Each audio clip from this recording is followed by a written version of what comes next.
Bandidos, get ready to crank up the hype because we're diving headfirst into the action with a build that's as tough as nails and hits like a freight train. Today, we unleash this tank DPS build tailor-made to slaughter those invaded missions and legendary showdowns. Let's do it!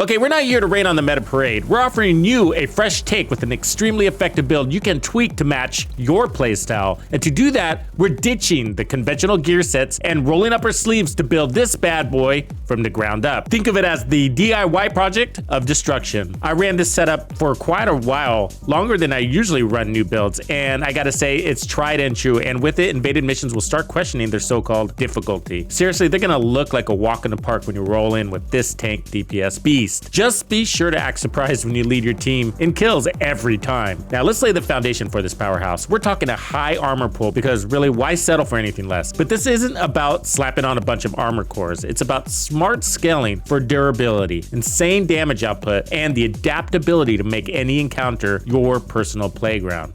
Entering dog zone. Jumping right into the build. So this is an SMG build. It also works with the St. Elmo's if you want to play a little bit more from distance. And another great alternate is the Vector, like the Dark Winter with Perfect Killer. I'm gonna throw some quick stats at you from the surface. So this has 30% standard armor on kill with an additional 20% bonus armor on kill. That's an effective 50% armor on kill. It's got 26% protection from elites with the ability to add more if you like. It's got 4% armor regen, 1.2 million in total armor with 25% more damage on kill. That stacks 25, 50, 75, 100, each stack lasting 10 seconds. Starting with the mask, I'm running Uzina Getica. We're running two pieces of this. One piece gives us 5% total armor. We got a weapon damage core here, crit damage, crit chance, and protection from elites. You can run armor on this if you like. My second piece of Uzina Getica is my chest. It has armor on it. That's giving us 10% armor on kill. I have armor, crit damage, crit chance, and more protection from elites. And we're running Obliterate, which stacks to give us 25% more total weapon damage. Because of this chest piece talent, you're gonna wanna make sure that you peek out your crit chance on your build. To quickly show you the stats, we're at 60% crit chance and 140% crit damage. Not too shabby. Hey Bandidos, the community we have built together wouldn't have been possible without you. So as a thank you for supporting my channel, I am bringing you the hookup on member perks, including even more Division 2 content and the celebrated gaming music playlists. If you're not part of Tux's Players Club, now is your chance. The gloves, we're running one piece Bellstone, which is gonna give us 1% armor regen. I put a red core on here and double crits. Our second piece of Bellstone is on the knees. That's giving us another 10% armor on kill. We are now at 20% armor on kill. I got weapon damage and double crits. The holster is somewhat flexible. In the end, I decided to go with Grupo just because I like the way that it felt, because I like the push it gave me to my time to kill. You can also run Sokolov here. That's going to give you more flat SMG damage. You could also go with the Picara's holster. Crits and armor, all are good options. So this has weapon damage, crit damage, and headshot damage because I no longer needed more crit chance on the build. The backpack is a memento. This is really important because it's going to help you scale in combat. And so it's got 3 cores here, and I got crit damage for the mod. So let's talk about the short-term buffs. We're going to get 5% weapon damage per red core on kill. I got 5 red cores, so that's 25% weapon damage on kill that lasts 10 seconds, and those can stack. And then when you got a full 30 trophies, this is the long-term buff, you're gonna get 30% weapon damage. So it's gonna be 30 plus 25 plus 25 plus 25 plus 25 and so on. That's gonna make you feel extremely powerful. And then the bonus armor. So we're gonna get 10% bonus armor per blue core. We got 2 of those, so that's 20% bonus armor on kill. On top of the 20% armor on kill from Uzina and Bellstone, but that's not all. I'm also running Gunner, which is giving us another 10% armor on kill. So we're gonna have 30% armor on kill and then 20% bonus armor on kill. That's an effective 50% armor on kill. And underneath that, we got 3% armor regen happening when we're at our maximum 30 stacks of mementos. And all of that bonus armor and armor is being protected by the protection from elites. So this is really a layered system of protection, which is why it feels so strong and part of what sets this build apart from many others. I am running a standard Crusader shield. It's a tier 3 with almost 3 million in health. And I decided to go with the decoy because we have so much armor on kill as well as regen. You don't really need a fixer. And for the weapon, of course, I'm running the Ouroboros, and you don't have to run this if you don't have it. Look for the Dark Winter. That's a great complement to this build. build. Otherwise, I have damage to target out of cover on mine, 1.4 second reload, and then rule them all, which is a talent that doesn't really help us. So let's just not talk about it. I have the rock and roll ACS shotgun as my backup, but really I'm not even really using it. You'd probably be better off with some sort of assault rifle, whatever your favorite assault rifle is, just to take out some enemies at range when you have to. And just go with whatever your favorite pistol is. The TDI card is always a good pistol to have on hand. Incoming hostiles detected. So one of the objectives was to create a build from scratch. But why? Besides doing something different, it's also for adaptability, flexibility, really. Gear sets limit you on the number of attribute slots you can have on your build. And they're fixed because they're given a very unique bonus attribute that goes along when you run 4 pieces of that gear set. I'm saying this because if you think about the build that I just presented you, you will see that it has a lot of the same components that Hunter's Fury offers. It's no surprise that Hunter's Fury is one of the best gear sets in the game. It offers everything you need to survive, including recovery, including a little bit of crowd control, but it doesn't offer any resistance, and we've built that in. And although you can run Hunter's Fury with just about any weapon, as long as you're playing with it in relatively close range, so that you get all of the benefits that the gear set provides, which is restricted to 15 meters. By recreating Hunter's Fury basically from scratch, like we've done here, we've opened up this build to adapt to different weapons, content,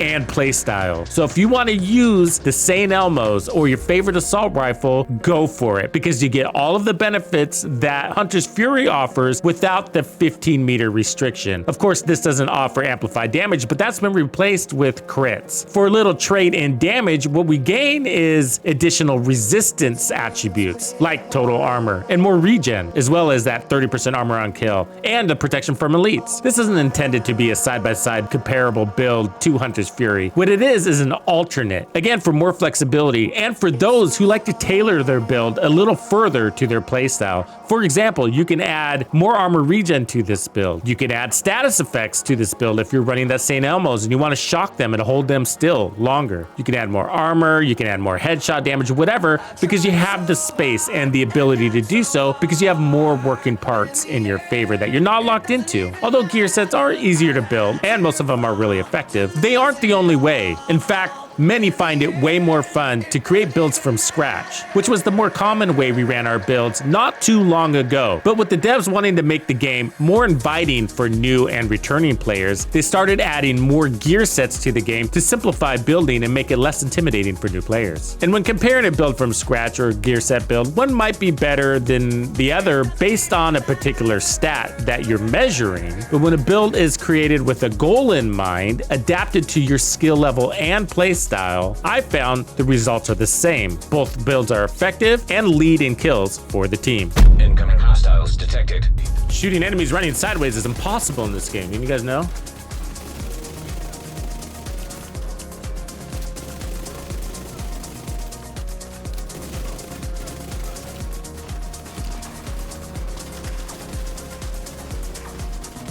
Give my guys room to work.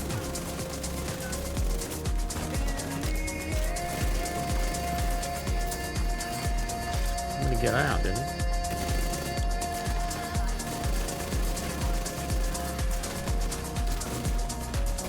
Damn it. They're fast, man. I mean, I'm there. You know, they're so fast. Where'd he go? I'm getting tired of jumping downstairs. My little digital knees can't take it, and I'm missing out on all the action.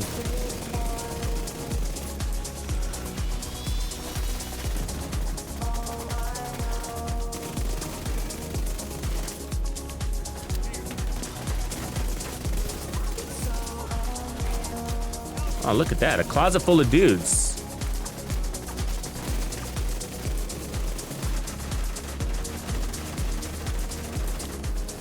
I hate that when they break the shield. Dizzy. Kidney punch. Kidney punch. Work the bladder, work the bladder.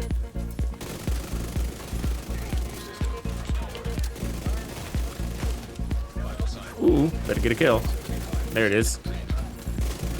See that? Look how fast we're back. One kill. Oh, damn it. Damn, there's a lot of dudes in this shit. Wow. Maybe I should do Invadeds more. I like killing.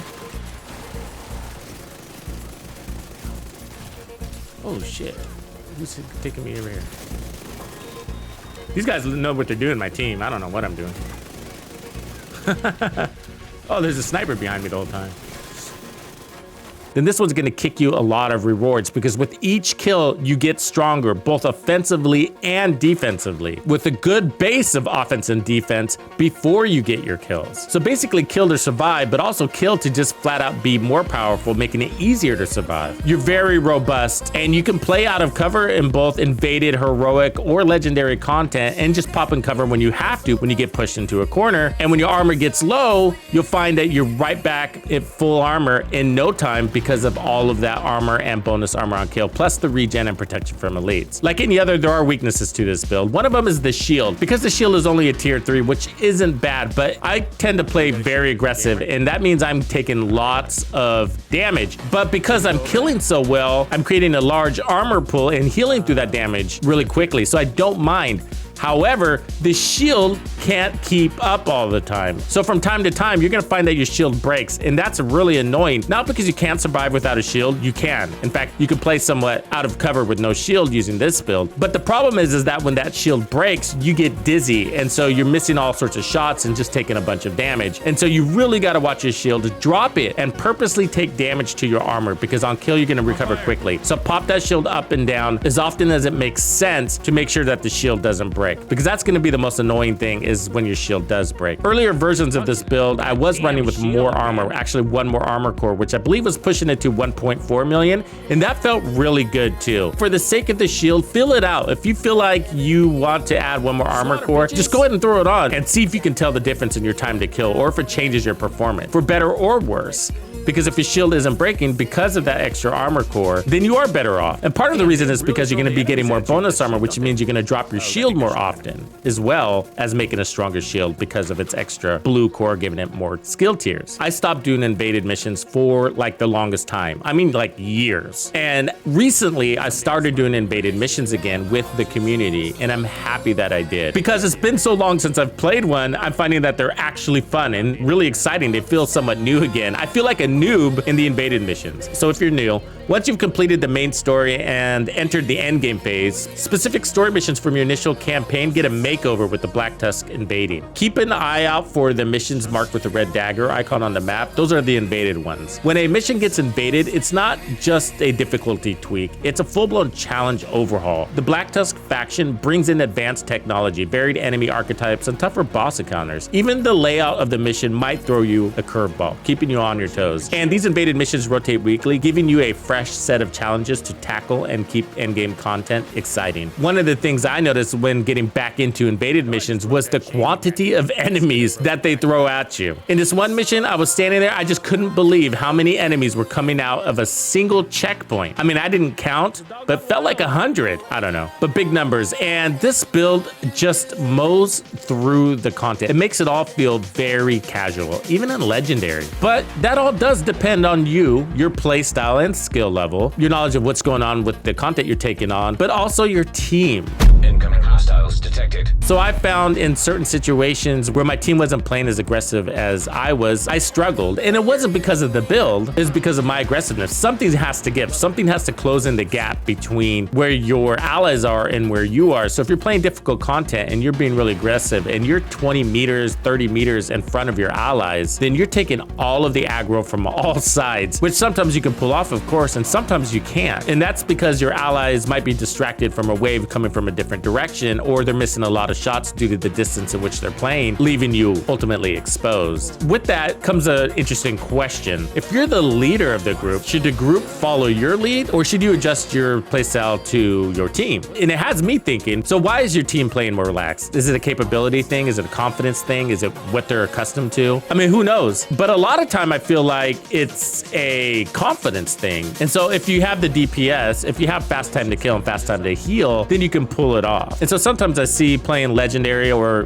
difficult heroic content like invaded missions, and I'll see the team hanging back and I'll be up there in the front. It makes me wonder why everybody doesn't just jump in the mosh pit and have a little bit of fun. You know, some of that might simply be because it's just not their play style. So everybody's got to adapt within reason. And so what's interesting is in group play, when you're running an SMG, you sort of have to play a little bit more intensely. You have to get inside that 15 meters. Otherwise, you're wasting a lot of bullets and you're reloading too much and your time to kill sucks because you're shooting from too far away. And you might have armor on kill and bonus armor on kill and stuff like that that allows you to survive in these more intense situations. But if you're not in those intense situations, why you have that stuff loaded on your build? And I guarantee you that most players aren't looking at their teammates' build and saying, oh, he's running an SMG, let's step it up so that he can play his way. They're not doing that. They may inspect your build, but they're not going to adjust their playstyle so you can take advantage of all the perks on your build. So what do you do when you're in that scenario? I know everybody's had that happen to them at some point. Do you give in and swap your weapon to like an assault rifle? Or do you continue to play aggressive and lead by example to encourage your team to also play more aggressive with you? Let me know in the comments down below. Son of a bitch, it actually worked. Thank you for hanging out with me today. My name is TuxedoBandido, and this was another episode of The Division 2. If you found this video helpful, subscribe, like, and turn on notifications to ensure you don't miss out on the fantastic experiences waiting for you in The Division 2. And if you like builds like this, check out the recommended build video I have here for you. If you have anything you want to see covered, be sure to let me know in the comments below. And thank you to all the channel members and donors who make everything possible. Tux Nation wouldn't be without you.